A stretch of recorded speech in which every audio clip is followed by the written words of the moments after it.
Welcome back to guys. स्वागत है आपका फिर से एक नए वीडियो में।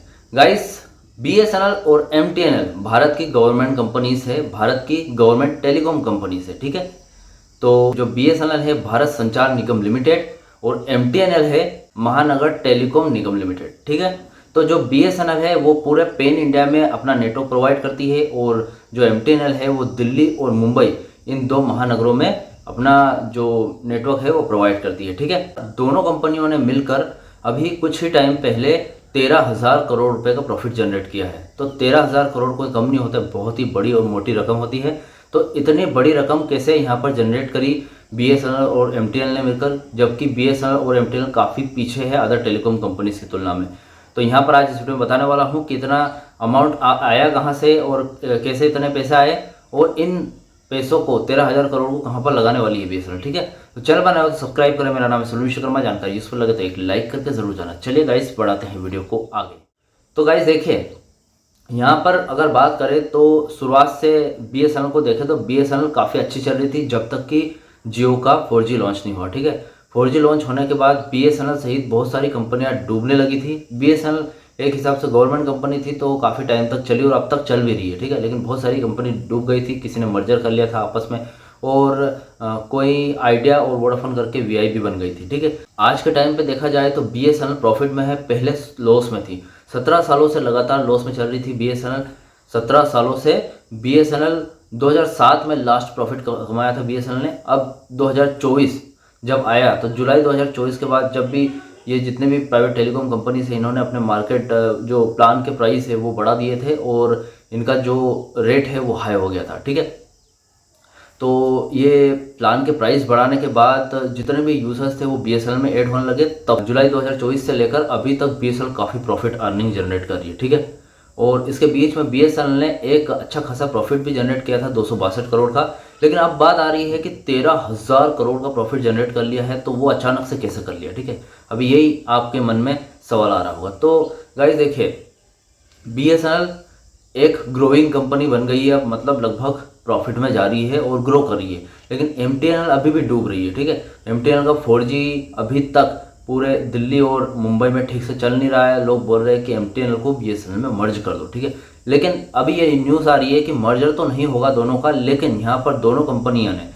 हुआ क्या था, जब पुराने समय की बात करें जब बीएसएनएल ग्रो पे थी और सिर्फ बीएसएनएल ही थी पूरे पैन इंडिया में सबसे ज़्यादा 2G नेटवर्क चला करता था, तब बीएसएनएल ने तब से लेके तो जब तक टेलीकॉम कंपनियाँ प्राइवेट टेलीकॉम कंपनी नहीं आई तब तक बीएसएनएल ने 1,64,000 जो एम्प्लॉयज़ है वो बीएसएनएल में काम करते थे। ठीक है, अब जैसे ही यहाँ पर बीएसएनएल को घाटा होने लगा या फिर लॉस में जाने लगी बीएसएनएल, तो बीएसएनएल को क्या हुआ, अभी की बात है, काफ़ी लॉस में जा रही थी बीएसएनएल। तो बीएसएनएल ने क्या किया, अपने 51% तक के कर्मचारी को नौकरी से निकाल दिया, मतलब कंपनी से बाहर कर दिया। मतलब 1,64,000 में से जितने भी आप मानो समथिंग 80,000 जो 80,000 एम्प्लॉयज़ थे उनको कंपनी से बाहर कर दिया और जो उनका पीएफ वगैरह है सब दे दिया था।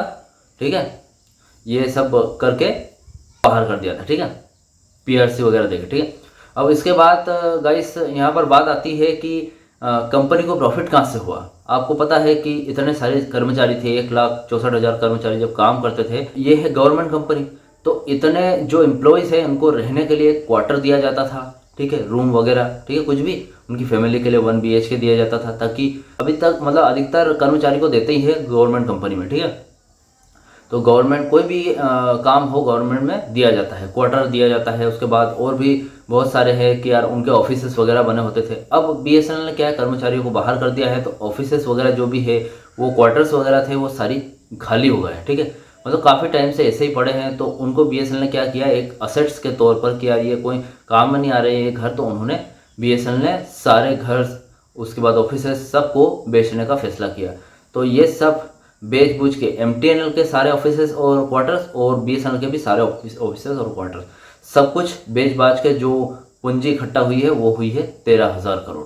ठीक है, तो 13,000 करोड़ बीएसएनएल अपने जो 4G का नेटवर्क इशू आ रहा है उस पर लगाएगी, आपको नेटवर्क क्लियर मिलेगा। उसके बाद जो बीएसएनएल 5G पर जो फोकस कर रही है 5G में लगाएगी, ताकि 5G एनएसए मोड पर तो लॉन्च हो ही रहा है, साथ में ऐसे मोड पर दिल्ली में भी लॉन्च हो रहा है और जल्दी ही BSNL 5G भी ऐसे मोड पर पूरे पैन इंडिया में भी कर देगी। ठीक है, आपका जो नेटवर्क इशू की प्रॉब्लम है वो बहुत ही जल्दी सॉल्व होने वाली है। ठीक है, BSNL ने काफ़ी टाइम बाद अच्छा प्रॉफिट जनरेट किया है। अब ये प्रॉफिट हालांकि उसने कमाया नहीं है, लेकिन असेट्स को रख के भी क्या करें। ठीक है, इतना असेट्स रख के भी क्या करे BSNL। अब इतना घर वगैरह पड़े थे या फिर ऑफिसेस वगैरह पड़े थे, ठीक है, तो इनको बेच बूझ के अच्छा खासा एक पैसा, एक पूंजी जमा कर लिए, उस पूंजी को बिजनेस में ही लगाएगी, इन्वेस्ट करेगी। ठीक है, इन्वेस्ट करने के बाद आपको भी इससे काफ़ी ज़्यादा फायदा होगा। जो BSNL के यूज़र है, BSNL की सिम यूज़ करते हैं, ठीक है, उनको काफ़ी ज़्यादा फायदा होने वाला है। ये जो नेटवर्क इशू की प्रॉब्लम आ रही है, जैसा कि BSNL बोल रही है, जून 2025 के बाद नेटवर्क इशू लगभग 90% तक खत्म हो जाएगा। ठीक है, तो वो इस तरीके से हो सकता है। BSNL आप जब प्रॉफिट में आ गई है तो BSNL